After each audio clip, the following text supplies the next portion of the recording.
नमस्कार, मैं विवेक स्वागत करता हूं आपका मेघदूत समाचार में। मित्रों, कौन कहता है आसमान में सुराख नहीं हो सकता है। एक पत्थर तो तबीयत से उछालो यारों। और ये दुनिया नाचती है, बस वो वाला धुन बजाना आना चाहिए। ये बातें प्रधानमंत्री नरेंद्र मोदी ने कई बार सिद्ध की हैं, चाहे धारा 370 हटाना हो और चाहे ये रूस और यूक्रेन का युद्ध हो। जब धारा 370 हटाया था तो जब मीडिया वालों ने ट्रंप से पूछा कि भाई ये क्या हो गया, इसके बारे में कुछ बताइए, तो क्या कह रहे हैं ट्रंप? छोड़िए, आप मुझे छोड़िए, मोदी जी सब संभाल लेंगे।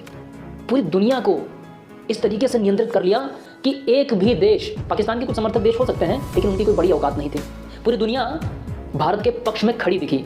ठीक वैसे ही जब रूस और यूक्रेन का युद्ध चल रहा था तो चीन, अमेरिका, ब्रिटेन, जर्मनी, इन बड़े बड़े देशों ने हाथ खड़े कर दिए थे कि भाई अपने नागरिकों को बताया कि भाई हम कुछ कर नहीं सकते हैं, अगर आ सको तो जीवित बच करके चले आओ, हम कुछ नहीं कर सकते हैं। लेकिन भारत ने क्या किया?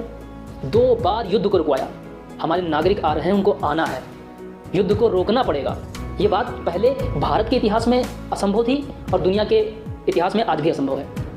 अगर बात की जाए इस युद्ध के दौरान तेल खरीदने की, तो पूरी यूरोप की मीडिया ने एकजुट होकर के एजेंडा चलाया कि भारत देखो तेल खरीद रहा है, फंडिंग कर रहा है रूस को यूक्रेन से युद्ध लड़ने के लिए। तो उसको जवाब कैसा दिया जयशंकर जी ने कि भाई जितना हम तेल महीने में खरीदते हैं उतना तो एक दोपहरिया में खरीद लेते हो तुम लोग, कौन से मुँह से आकर के कह रहे हो हमको? ये जवाब अपने आप में एक बहुत बड़ी चोट है। और इसीलिए मैं बार बार कहता हूं कि प्रधानमंत्री नरेंद्र मोदी जब वैश्विक मंचों पर किसी एक शब्द को 4-5 बार कह दें तो इसका मतलब ये होता है कि अंदर खाने कम से कम 400-500 बार उस शब्द से संबंधित कार्यों के बारे में मंथन हो चुका है। और इसलिए जब इतने समय से प्रधानमंत्री नरेंद्र मोदी हर वैश्विक मंच पर जाकर के कह रहे हैं कि यूनाइटेड नेशंस में कुछ अब परिवर्तन आना चाहिए, क्योंकि ये उतना योग्य नहीं रह चुका है कि अब वैश्विक जितने भी कारण हैं, जितने भी समस्याएं हैं, उनका निदान कर सके, उनका समाधान कर सके। तो इसका मतलब ये है कुछ ना कुछ तो है जिस पर काम किया जा रहा है। और इसीलिए मैं आज आपको voice of global south summit 2023 के बारे में बताऊंगा। दोस्तों, भारत के इतिहास में पहली बार ऐसा कोई आयोजन किया जा रहा है जिसका नाम है voice of global south summit, जो 2 दिवसीय वर्चुअल समिट का आयोजन किया गया। इस समिट में 120 देशों ने भाग लिया। 12 जनवरी 2023 और 13 जनवरी 2023 में ये आयोजन किया गया, जिसमें 12 तारीख को 4 सेशंस हुए और 13 तारीख को 6 सेशंस हुए। हर एक सेशन में करीब करीब 10 से 20 देशों ने, उनके प्रतिनिधियों ने हिस्सा लिया। इस समिट का थीम है unity of voice, unity of purpose. 8 मंत्रालय भाग ले रहे हैं: finance ministry, foreign ministry, health ministry, education ministry, environment ministry, tourism ministry, commerce ministry और एनर्जी मिनिस्ट्री। इतने सारे देश जो आ रहे हैं, उनकी अपनी अपनी अलग अलग समस्याएं हैं, तो जाहिर सी बात है अलग अलग तरीकों से उन्हें साधना पड़ेगा। अब अगर बात की जाए फाइनेंस मिनिस्ट्री की, तो ऐसा क्या है फाइनेंस के क्षेत्र में जो भारत इन देशों के लिए कर सकता है? कौन कौन सी ऐसी समस्याएं हैं जिनसे ये देश इस समय जूझ रहे हैं? तो मैं उनके बारे में एक एक करके आपको बताता हूँ। अगर बात की जाए वर्तमान समय की सबसे बड़ी समस्या है तो वो है महंगाई। वर्तमान समय की समस्याओं की बात की जाए तो इस समय डॉलर की वैल्यू बढ़ रही है। देश जो विकास कर रहे हैं उनके लिए डॉलर को यूज़ कर पाना मुश्किल हो रहा है और इसलिए इसका वो विकल्प चाहते हैं और इसके लिए भारत रुपए का एक विकल्प दे रहा है कि आप इंटरनेशनल ट्रेड रुपए में करिए।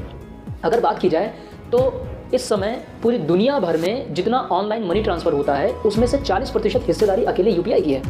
तो इससे भी आप समझ सकते हैं कि डिजिटली जो भारत एम्पावर हुआ है, जो भारत की साख बढ़ी है दुनिया भर में, वो अपने आप में बहुत ही अधिक महत्वपूर्ण है। अगर बात की जाए ऑयल, फूड और फर्टिलाइजर्स के प्राइस की, तो वो दिन ब दिन बढ़ते जा रहे हैं, अनिश्चित रहते हैं, कभी घटते हैं कभी बढ़ते हैं और ये कहीं ना कहीं इन देशों की अर्थव्यवस्था को अनिश्चितता के अंधकार में लेकर जाती है। और इसलिए फाइनेंस के इस क्षेत्र में भारत इन सभी देशों का बहुत अधिक महत्वपूर्ण साथी है। अगर बात की जाए एनवायरमेंट की, तो ऐसे कई देश हैं जिनका अस्तित्व आज खतरे में है। ऐसे मौके पर बायोडाइवर्सिटी कॉन्फ्रेंस जब आयोजित किया जाता है तो उसमें बताया जाता है कि नमामि गंगे इस समय दुनिया के 10 सबसे बड़े ग्राउंड ब्रेकिंग कंजर्वेशन एफर्ट्स में से एक है। स्वच्छ भारत अभियान, जिसके माध्यम से देश में करोड़ों टॉयलेट्स बनवाए गए। दुनिया भर के लोगों ने एनवायरमेंट के बारे में काम किया, अपने अपने हिसाब से, अपने अपने तकनीक से दुनिया को सपोर्ट करने की कोशिश की।